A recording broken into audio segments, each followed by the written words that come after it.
What's up, my friends? This is Oculus coming in live, and oh god, excuse me. Sorry about that. Anyways, I'll be covering for you today my first video series for the tips and tricks section of the Discord. Is going to be one of pretty much all the weapons for this particular game because I have them all unlocked for the most part. We're starting off the very first weapon that most people who play this game start using, and that would be the AK-12.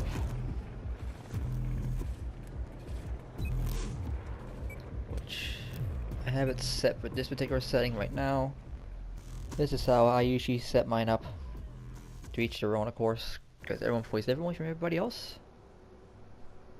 As you can see, I have the PKAS I should say, excuse me. I go fashion specific all the time. So depending on the weapon I'm using, I either use the Chinese, US, or Russian style attachments. In this case, being, Kalashnikov, I'm using a Russian setup.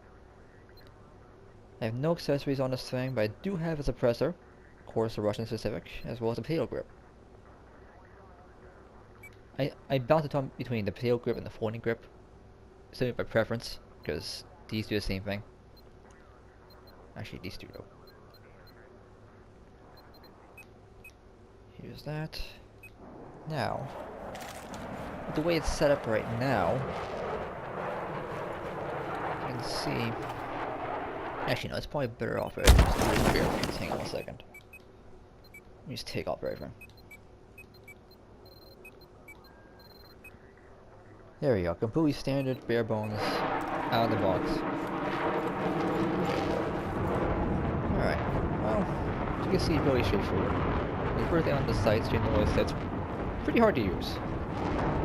The rear sight kind of obstructs your view, which can be important, especially if your enemy's right here in the corner. Like say there's an enemy right here, looking around the corner. You happen to look this way, try to find somebody else. He's hidden from view, so he'll get to jump on you.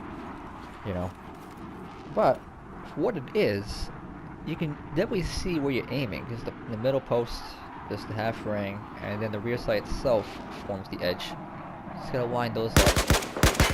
With any luck, you have your shot on target, like so. Granted, that was kind of close, but you get the point. At this range, it doesn't really matter, you can see, because hipfire is pretty sufficient. This range, you might start using it. As you can see, it's not that bad. However, once you get to this point, where iron sights aren't really used to begin with, it gets a little tricky. But, I have a tip for you.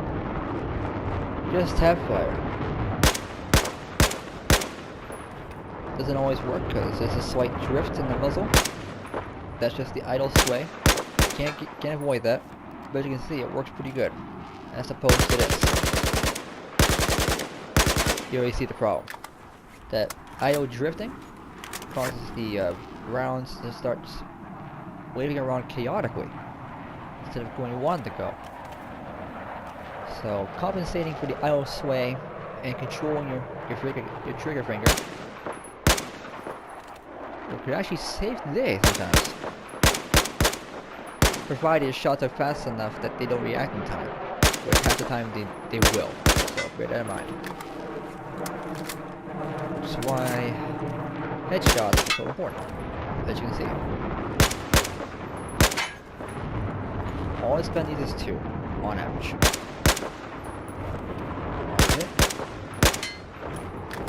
Always close out. The longer ranges, it does increase the count. So I think over here is about 3. Yeah, 3. Alright. Now at this range, it's harder to do because of course the range, but you get the point. Oh, right about there we go. See, that's about 3 as well. So, with that done, how about we change some attachments real quick? So, like I said, I'm faction specific. Let's use a mid-range sight for a change. And let's put on a heavy barrel as well. And nothing else. just to show them. The heavy barrel will increase the recoil, but this helps micromanage that because it provides a clearer view for longer ranges, which is actually what you want anyway. So this makes now basically a more long-range version of the AK-12 way to set up. So you already see a slight increase in recoil. That's expected. Granted, I wasn't perfect, but nobody is. You already see it's kind of trivial to use the sight this range. Tapping away. Now this does help with the full auto aspect, because you put your on the target better this way. As you can see.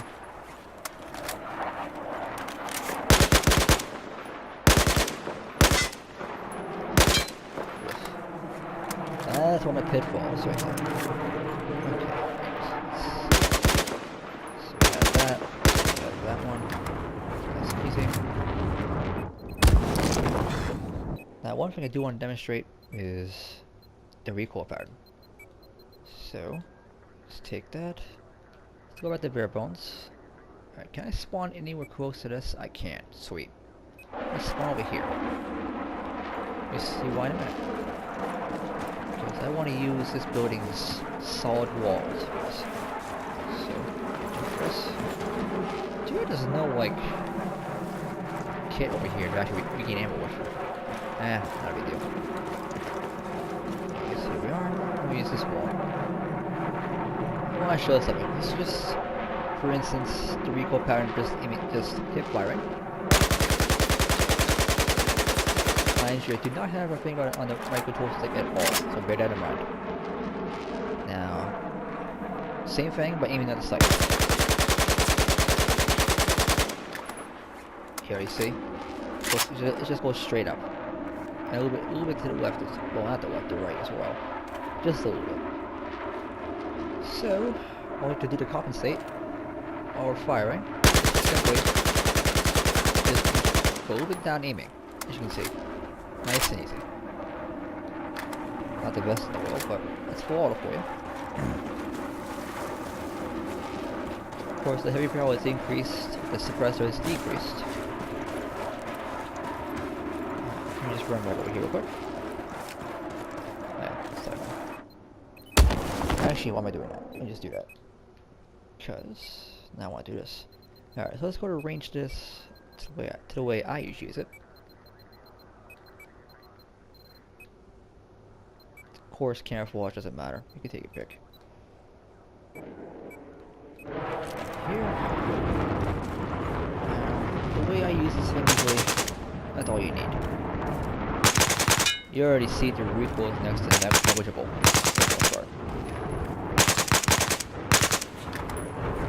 Doesn't mean your accuracy is perfect, but it was. Look at that, you know? So it's not that bad. That's this part done. Alright. Well, not much else I can cover on this, besides the fact, let me just go over a few more sites here. Now, I would use these for the most part, but there's some I tend to avoid. Like these two, in addition to this one, I avoid because this one you can't turn off, and these ones, although useful in some way or form, I just, for some reason, it doesn't really do anything for me because they're not good at their job, and to be perfectly honest, it just creates a giant spotlight for you. So no matter what the hell you're using, you'll always be spotted.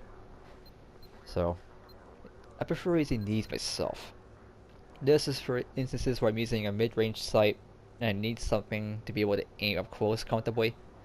And also when I'm using infrared sights, because if you get blinded, you're screwed.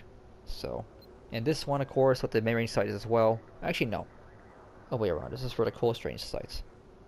For a low budget mid-range sight when you don't have the sights unlocked yet, you can use that. It's not bad. Not bad at all. Now we're here. These you can experiment with yourself. Take a pick, but bipod. I only use the bipod for either LMGs or sniper rifles, but even then I barely use the thing anymore. So, or sights, like I said.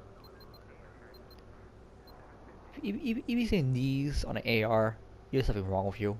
Just saying. Because this is really all you need. In fact, I actually prefer using the 3.4 ranges as opposed to 4 because it allows you to be a little more flexible up close. Well, now, if YouTube will let me, I'm gonna cut to an actual gameplay section where I actually use this thing for real. I'll catch you on the other side. And if it doesn't let me do it, then I'll just do it in another video. So, bear with me, I'll see you in a little bit.